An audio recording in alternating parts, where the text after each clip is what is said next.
हरे कृष्ण। आप सभी भक्तों का हार्दिक स्वागत है आज के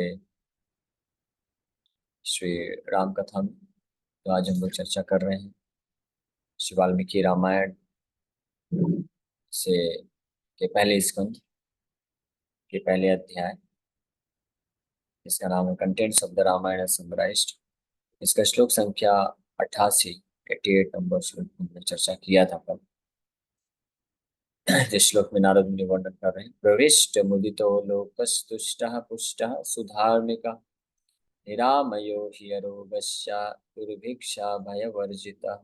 और रामचंद्र को पुनः प्राप्त करके उनका राज्याभिषेक जब हो गया तो सीताराम को अपने राजा और रानी के रूप में प्राप्त किए जब अयोध्यावासी, तो उनके क्या लक्षण थे ये इस श्लोक में वर्णन किया गया है।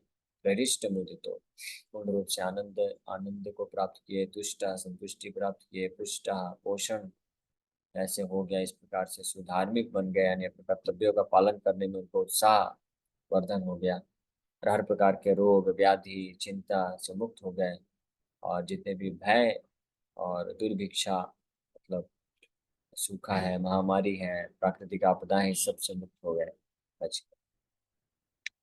तो ये बहुत ही अच्छा यहाँ पे वर्णन इस प्रकार से प्राप्त हुआ। आगे वर्णन कर रहे हैं, न पुत्र मरणम किंचित दृक्ष्यन्ते पुरुषा क्वचित् नार्यश्चाविधव चाविधवा नित्यम भविष्यन्ति पतिव्रता।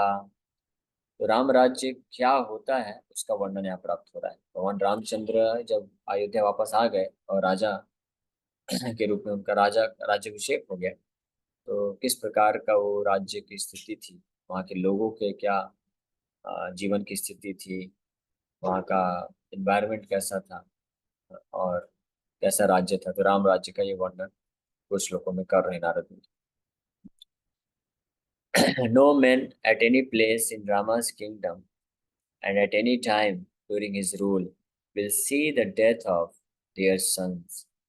The women will never ever be widows and they will be devoted to their husbands. तो ये राम राज्य का भविष्यंती प्रतिव्रता। तो नारद मुनि यहाँ पे, क्योंकि राम का अभिषेक हुआ है, राज्याभिषेक, तो रामचंद्र अभी आ गए हैं, राम राज्य करने वाले हैं हजारों सालों के लिए, ऑलमोस्ट मोर देन 10,000 years के लिए भगवान रामचंद्र राज्य किए।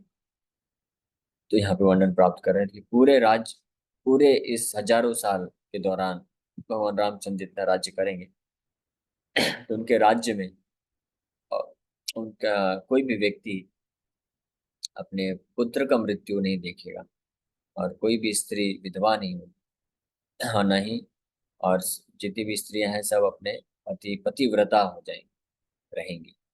ये वर्णन इस प्रकार से प्राप्त हो रहा है। न पुत्र मरणम किंचित, पुत्र मरणम किसी को नहीं देखना पड़ा। दृक्षयन्ते पुरुषाः क्वचित् नार्यश्च अविधवा नित्यम भविष्यन्ति पतिव्रता। पतिव्रता रहेंगी नारियां और कभी विधवा नहीं। तो ये राम राज्य का कुछ गुण, और पिछले श्लोक में भी कुछ जो है राम राज्य के गुण को वर्णन किया गया। फ्रॉम नाउ ऑन नारद मुनि समराइजेस कैंटो 7 और उत्तरकांड। तो अभी श्लोक से उत्तरकांड प्रारंभ कर रहे हैं नारद मुनि, उसका समरी प्रस्तुत कर रहे हैं इस श्लोक से लेकर के अंत तक। जितने भी 7 8 श्लोक और बचे इस अध्याय के, तो इसमें उत्तरकांड वर्णन कर रहे हैं, which primarily describes how Lord Ram maintain the principles of varnashrama dharma. कि राज्य होने के बाद, राजा राजा बनने के बाद भगवान रामचंद्र किस प्रकार से राज्य किए और वर्णाश्रम धर्म के सिद्धांतों को बचा के रखे, इसका वर्णन किया जाएगा साथ में इसका। As it will be described in Canto 7, the Brahmana's son who had died will be brought back to life by Lord Ram. A vidva indicates that the woman would not have many husbands, that is, they would not be adulteresses, and they would not be widows. Pativrata indicates that besides not being unchaste women or widows, they would not be unloving to their husbands. They would be devoted to their husbands. तो ये लक्षण बताए गए। स्त्रियां जो है कभी विधवा नहीं होंगी, साथ ही साथ में वो उनका पतन नहीं होगा। वो केवल और केवल अपने पति के प्रति ही पतिव्रता रहेंगी और डिवोटेड रहेंगी, और साथ ही साथ में पूर्ण रूप से उनके सेवा और प्रेम में संलग्न रहेंगी। Kaushalya and others had sons and were old and so are not considered widows.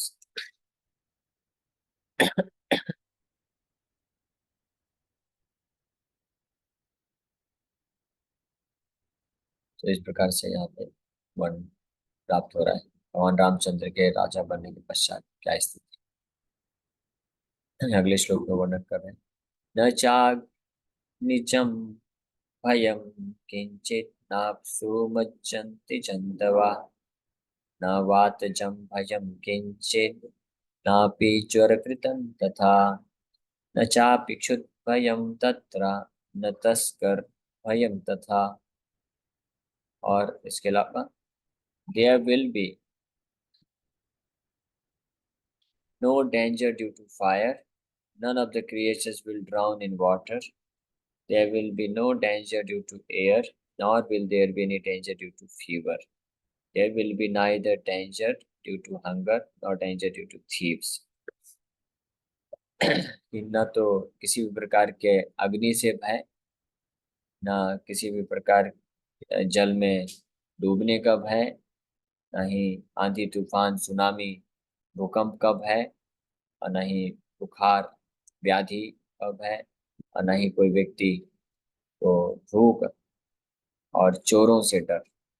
इस प्रकार से ये जो क्लेश है, 3 प्रकार के क्लेश जो है भगवान रामचंद्र के राज्य से नष्ट हो गए।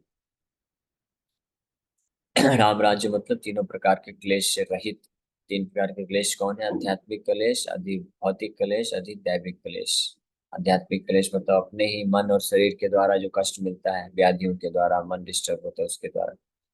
अधि भौतिक क्लेश अन्य जीवात्माओं के द्वारा, चोर डाकू पशु पक्षी उनके द्वारा तो कष्ट मिलता है। और अधि दैविक क्लेश जो प्राकृतिक आपदाएं होती, प्राकृतिक भौतिक तत्व होते हैं, अग्नि जल वायु और इनके द्वारा जो प्राकृतिक आपदाएं होती हैं उनको अधिदैविक क्लेश बोलते हैं। तो राम राज्य के समय में ये सारे क्लेश नष्ट हुए। In Rama's kingdom there would be not even a trace of the threefold miseries of mortal life. ये 3 प्रकार के आध्यात्मिक क्लेश का कोई एक रंच मात्र भी उपस्थिति नहीं रहेगा। That there would be no danger due to fire, water and air indicate that there would be no natural miseries, यानी अधिदैविक क्लेश नहीं रहेगा। इस श्लोक में जो आया है कि अग्नि जल और वायु से कोई खतरा नहीं, इसका मतलब अधिदैविक क्लेश जो प्राकृतिक आपदाएं हैं उससे कोई खतरा नहीं। बहुत ज्यादा गर्मी, बहुत ज्यादा ठंडी और बाढ़, सुनामी, आंधी, भूकंप, ये सब कोई क्लेश जो है नहीं उत्पन्न हुआ भगवान रामचंद्र के राज्य में। राम राज्य कब तक चला था? 10,000 सालों से ज्यादा चला, लगभग 12-13 हजार साल लगभग बताते हैं।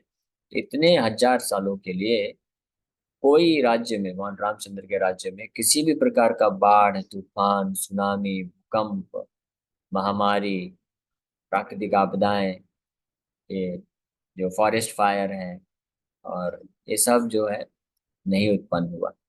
जो आज के समय कलयुग में पिछले अगर 50 साल का हिस्ट्री निकालेंगे, 1980 75 से अगर हिस्ट्री निकालेंगे तो कम से कम 50 बार या आधी दैविक क्लेश आ चुके हैं 50 साल में।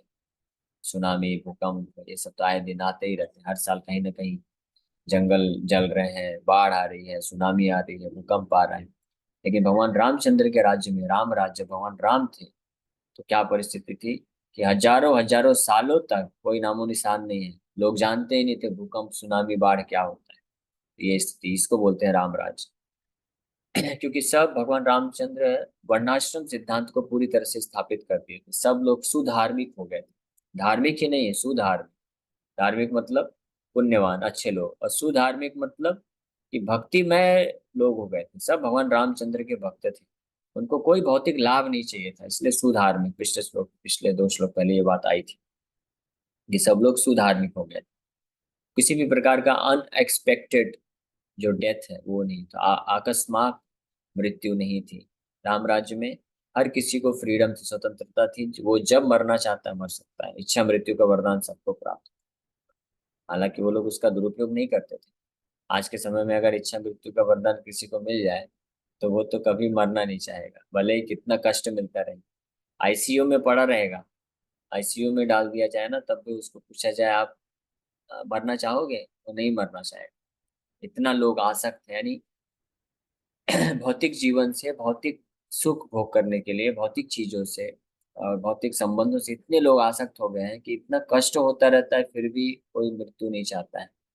लेकिन भगवान रामचंद्र के समय में सब कुछ पूर्ण रूप से आध्यात्मिक वातावरण हो चुका था, लेकिन फिर भी लोग अब जानते थे कि मेरा भी समय आ रहा है, तो अपनी इच्छा से मृत्यु स्वीकार करके, और मृत्यु मतलब कोई कष्ट नहीं, बस इधर से शरीर छोड़ के इस भौम जगत में जो अयोध्या धाम है उसको छोड़ करके जो ओरिजिनल जो आध्यात्मिक जगत का अयोध्या धाम है वहां पे चले जाते थे। लेकिन तो ये है राम राज्य के कुछ तो अधिदैविक क्लेश से पूर्ण रूप से मुक्त था। That there would be no danger due to fever or hunger indicate that there would be no bodily miseries, आध्यात्मिक क्लेश। जैसे श्लोक में आया है कि किसी भी प्रकार का न चापि क्षुत भयम तत्र न तस्कर भयम तथा, किसी भी प्रकार के क्षुत मतलब भूख, और न चाप ना पी ज्वर कृतम तथा, तो भूख और बीमारी नहीं था। तो ये आध्यात्मिक क्लेश से मुक्त था, इसका मतलब हर प्रकार से आध्यात्मिक क्लेश मतलब होता है अपने शरीर और मन के द्वारा जो हमको कष्ट मिलता है, विशेष रूप से मन के द्वारा। शारीरिक कष्ट तो है ही है, लेकिन मन जो डिस्टर्ब होता है तो इस प्रकार के क्लेश से भी लोग मुक्त थे राम राज्य में। That there would be no danger due to thieves indicate that there would be no disturbances caused by others, आदि भौतिक क्लेश। चोरों से, डाकुओं से मुक्त थे, तो इसका मतलब आदि भौतिक क्लेश भी नहीं। ये 3 प्रकार के क्लेशों से पूर्ण रूप से मुक्त थे अयोध्यावासी जब भगवान रामचंद्र उपस्थित। In other words, while Rama had ruled his kingdom, there were no undesirable in his kingdom. That has been stated so far. From the next verse, it is pointed out that his kingdom was also filled with desirables. तो अभी तो इस श्लोक में जो undesirable यानी unwanted है, जो इच्छित नहीं है, जिसको लोग चाहते नहीं है, ये जो क्लेश है, अधिदैविक क्लेश, अधि भौतिक क्लेश, आध्यात्मिक क्लेश, और जो कष्ट है, दुख है, चिंताएं हैं, शोक है, मृत्यु है, बीमारी है, जोर जबरदस्ती है, या चोरी है, डाक डकैती है, मर्डर है, ये सब अनडिजायरेबल, कोई चाहता नहीं है, लेकिन ये आती है, ये सारी आपदाएं। तो इस श्लोक में ये भगवान रामचंद्र के राज्य में सब व्यक्ति, हर एक व्यक्ति, ऐसा नहीं कि कुछ लोग जो रामचंद्र के खास हैं, मंत्री मिनिस्टर हैं, बस वही लोग उनसे free। नहीं, राम राज्य में, उनके किंगडम में एक एक जो साधारण से साधारण मनुष्य भी, तो ये सब जो अनडिजायरेबल, अवांछित कष्टों से मुक्त था। तो यहाँ पे ये वर्णन किया है। अब अगले श्लोक में वर्णन करेंगे नारद मुनि कि जो वांछित होता है, हर प्रकार का ऐश्वर्य, सुख, संतुष्टि, धर्म, नीति, मोरालिटी, ये सब जो है वांछित होता है, ये सब था भगवान रामचंद्र के राज्य में। नगराणि च राष्ट्राणि धन धान्ययुतानि च नित्यं प्रमुदिताः सर्वे यथा कृतयुगे तथा। The cities and countryside will be filled with wealth and grains. Everyone will always be very happy like in Satyuga। तो जो वांछित होता है, हर प्रकार का धन, संपत्ति, अनाज, वो भगवान रामचंद्र के राज्य में अबंडेंट अमाउंट, यानी प्रचुर मात्रा में उपलब्ध है, किसी के पास कमी नहीं थी, और हर कोई पूर्ण रूप से सुखी था जैसे सतयुग में था। हालांकि ये त्रेता युग है, लेकिन भगवान रामचंद्र के होने, उपस्थिति होने से वो जो त्रेता युग है वो सतयुग में बदल गया था। और न केवल त्रेता युग, भगवान की उपस्थिति जब जब होती है, जिस भी युग में भगवान आते हैं जिस समय के लिए, उस समय के दौरान वो जो राज्य होता है, भगवान के संपर्क में जो भी लोग रहते हैं, ऐसे लाखों करोड़ों लोग की संख्या में रहते हैं, तो वो उन सब के लिए जीवन जो है सतयुग के जैसा हो जाता है, जैसे द्वापर युग में कृष्ण के समय। और कलयुग में इस कलयुग में भी ये जो 10,000 वर्षों के लिए श्री चैतन्य महाप्रभु, वही कृष्ण वही राम श्री चैतन्य महाप्रभु के रूप में प्रकट हुए हैं, और उन्होंने भविष्यवाणी किया है कि 10,000 वर्षों तक मैं इस कलयुग में रहूंगा, अपने हरिनाम संकीर्तन के रूप में, अपने भक्तों के रूप में, शुद्ध भक्ति के मार्ग के रूप में। तो इस प्रकार से जो इस हरे कृष्ण आंदोलन, संकीर्तन आंदोलन में जो भक्त रहेंगे, वास्तव में उनका जीवन सतयुग के जैसा है। तो इस घोर कलयुग में भी हम सतयुग को एक्सपीरियंस कर सकते हैं, अनुभव कर सकते हैं, और हम लोग देख सकते हैं प्रैक्टिकली। जो भी भक्त है, शुद्ध भक्त है, ये शुद्ध भक्ति मार्ग में पूर्ण रूप से लगे हुए हैं। हम तो अभी प्रयास कर रहे हैं, हम अभी हमारा एक कदम भौतिक जगत में भी है और एक आधा आध्यात्मिक जगत में हमने डाल दिया है, जिससे हम लोग 50-50% कभी सतयुग अनुभव करते हैं, कभी कलयुग के भी प्रभाव से प्रभावित होते हैं। लेकिन ये साधना भक्ति करके जो शुद्ध हो जाता है जिसका हृदय, तो इस कलयुग में रहते हुए भी इनके दुष्प्रभाव से पूरी तरह से बच जाता है, और वास्तव में वो सतयुग में रहता है। सतयुग के समान हर प्रकार से उसकी जो जरूरतें हैं भगवान पूरी करते हैं, और उस हर प्रकार से हैप्पी कंडीशन ऑफ लाइफ में रहता है, आनंदित रहता है, सुखी रहता है, क्योंकि भगवान अपनी इंद्रियों भगवान के सेवा में लगाता है, मन विचलित नहीं होता, शांत नहीं रहता। इस कलयुग का सबसे बड़ा जो लक्षण है, ये दुष्प्रभाव, वो क्या है? लोगों का मन अशांत रहता है। यही कलयुग का सबसे बड़ा क्वेरल एंड हिपोक्रेसी, द्वंद्व। हाँ, प्रायेण अल्पायुषा सभ्य कलावस्मिन युगे जन, मंदा सुमंद मत्य मंद भाग्य ही उपद्रिता। आखिरी जो चौथा चीज बोलते हैं, ही उपद्रिता, निश्चित रूप में उपद्रिता मतलब ऑलवेज डिस्टर्ब। ये लक्षण, कलयुग का लक्षण क्या है? कि प्राय इस संसार में इस कलयुग के जो लोग हैं, वो ऑलवेज डिस्टर्ब, हमेशा ही डिस्टर्ब। जब जागृत अवस्था में तब तो डिस्टर्ब है ही है, यहाँ तक कि डिस्टर्बेंसेस इतना पावरफुल है कि स्वप्न में भी लोग डिस्टर्ब रहते हैं। सपने में भी लोग जो है, डरावने डरावने सपने आते हैं। धंधे, कोई धंधा करता है तो धंधे में कोई सपने में आके उसको धोखा दे रहा है, कोई चोरी कर रहा है, कोई कुछ कर रहा है, तो सपने में भी लोग डिस्टर्ब रहते हैं, इसलिए नींद नहीं आती है, सो नहीं पा रहे हैं। कलयुग के ये ये दुष्प्रभाव है। सोने के लिए भी व्यक्ति को स्लीपिंग पिल लेना पड़ता है, जाके एक्सरसाइज करना पड़ता है, जिम जाके करना पड़ता है, तब जाके थोड़ा जो शरीर थकता है और मन हल्का होता है, तब थोड़ा नींद आने की आशा रहती है। ऐसी स्थिति हो गई, ये कलयुग का दुष्प्रभाव। यानी 24 घंटे मन जो है डिस्टर्ब है, ये कलयुग का दुष्प्रभाव। वहीं अगर ऐसे जीव जो कली के प्रभाव में पूरी तरह से फंसे हुए हैं, अगर वो भगवान श्री चैतन्य महाप्रभु का आश्रय लेते हैं, उनके राज्य में आ जाते हैं। जैसे राम राज्य में जो भी भक्त लोग थे, राम राज्य के, राम के जो भी जन थे, अयोध्यावासी, राम राज्यवासी, तो वो सब जो है वास्तव में सतयुग का जीवन व्यतीत कर रहे थे। तो इसी प्रकार से वही राम श्री चैतन्य महाप्रभु के रूप में आ जाए कलयुग में, तो उनका जो आश्रय लेते हैं वो वास्तव में राम राज्य में हो सकते हैं। और जितनी मात्रा में आश्रय लेंगे, जितना परसेंट, अगर 100% कोई आश्रित है तो 100% सतयुग में, कोई 50% है तो 50% सतयुग का अनुभव करेगा, 50% कलयुग के भी लक्षण अनुभव करेगा। तो हम लोग ट्रांजिशन पीरियड में, ट्रांजिशन मतलब एक ओर से दूसरी ओर हम अभी जा रहे हैं, तो इसलिए हम थोड़ा थोड़ा आध्यात्मिक सुख, शांति और आनंद को भी, रस को भी अनुभव करते हैं, जब हम आध्यात्मिक रूप से प्रबल रहते हैं, व्यवस्थित रहते हैं। और वहीं थोड़ा थोड़ा जितनी मात्रा में भौतिक चीजों के प्रति कामना रखते हैं, चेतना रहती है, भौतिक चेतना, भले भौतिक कार्यकलाप हो सकता है किसी का, लेकिन भौतिक चेतना जितने परसेंटेज में है, उतने परसेंटेज में हम कलयुग के लक्षण को भी प्राप्त करते हैं। अगर किसी का चेतना पूर्ण रूप से आध्यात्मिक है, पूर्ण रूप से कृष्णमय है, तो अगर वो भौतिक कार्यकलाप भी करेगा तब भी वो उस भौतिक कार्यकलाप से, कलयुग के दुष्प्रभाव से प्रभावित नहीं होगा।